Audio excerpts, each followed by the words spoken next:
Looking back on history, the early 2010s was easily one of the most memorable eras in gaming, with the industry producing some of the most beloved games to date. Mass Effect 2, Dark Souls, Elder Scrolls V Skyrim, Red Dead Redemption, and Fallout New Vegas, to name a few. These games were able to come out and prove market trends wrong by being met with overwhelming success during a time where Call of Duty dominated the market. You couldn't escape the COD frenzy, even if you tried. Everywhere you looked, there was some kind of Call of Duty cross-promotion, to the point where it started to feel like Jeff Keighley was gonna creep up inside of your fucking ass. Call of Duty's success resulted in many companies creating shit first-person shooters that had the sole purpose of attempting to bank off the popular shooter trend. But when the time came for gamers to make an actual choice, there was really only one legitimate competitor, and that was Electronic Arts' Battlefield series. Whatever people preferred was up to them, with some favoring the realism and the openness of the Battlefield series over Call of Duty's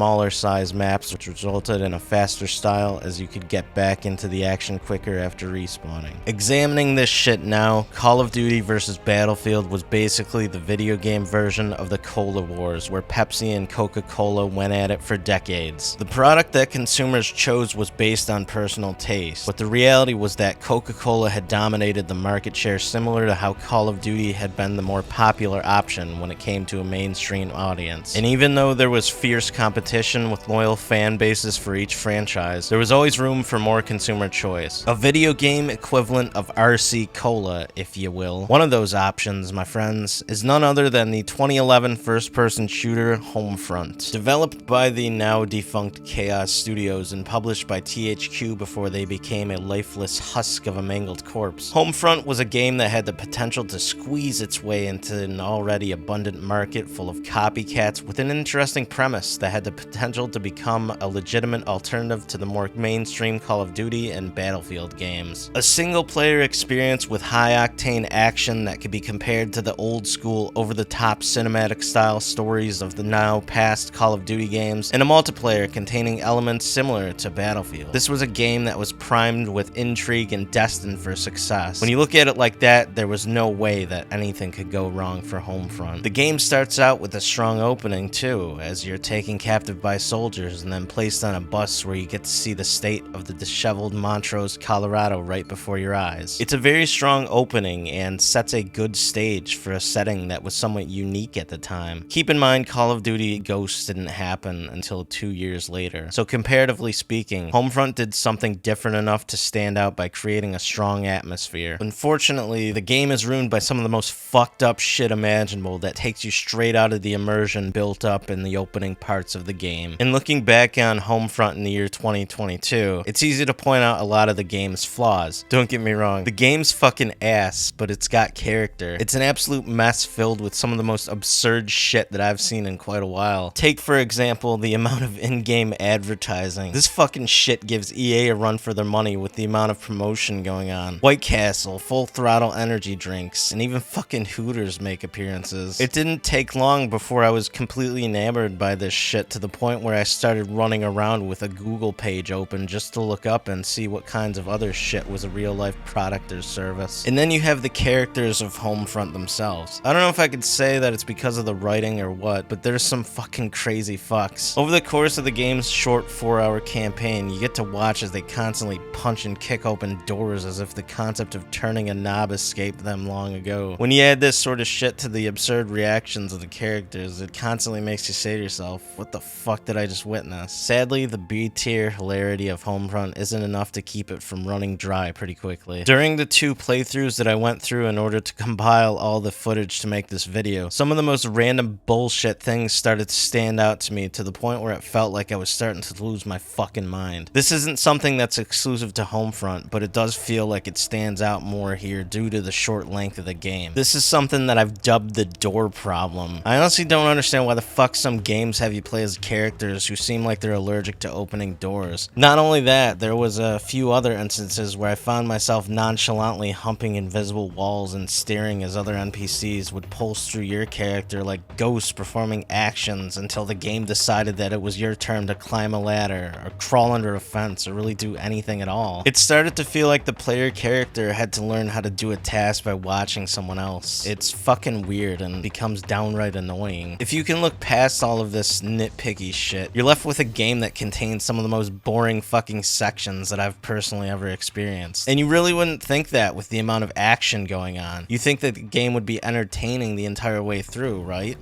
No. It's a fucking shooting gallery with some of the dumbest AI tossed into a game. And for something that's around 4 hours long, it feels unrefined with many levels that tend to overstay their welcome. It's as if the game gets pissed that you've been laughing at it and then throws in some of the most annoying fucking difficulty spikes that I've personally ever seen. That being said, I have to admit that at the same time, Homefront is still a pretty fascinating subject. It's a shame that the sequel wasn't that great because it really could have been a special franchise. To this day, there's really no real reason to play it other than the story. On consoles, the multiplayer portion has been shut down for years, and on PC, it's basically dead as fuck. Regardless, I still find this game to be a unique specimen of its time, one that I think I kind of like despite the issues. Don't get me wrong, this is still a pretty fucking shit game, but it's also one that speaks volumes of the history of an industry filled with lots of bullshit trend following. Homefront wasn't a game that was intended to be the next Call of Duty or Battlefield. It was a game that was made to serve as an alternative. Who knows, if THQ was managed better, maybe Chaos Studios would still exist. Maybe they could have built on the positive aspects of Homefront and created a sequel that wasn't fucking shit. Whatever you might think, Homefront was a game of opportunity. And for all of the shit first-person shooters that came out during the height of the Call of Duty craze, it's safe to say that Homefront was probably one of the more interesting ones.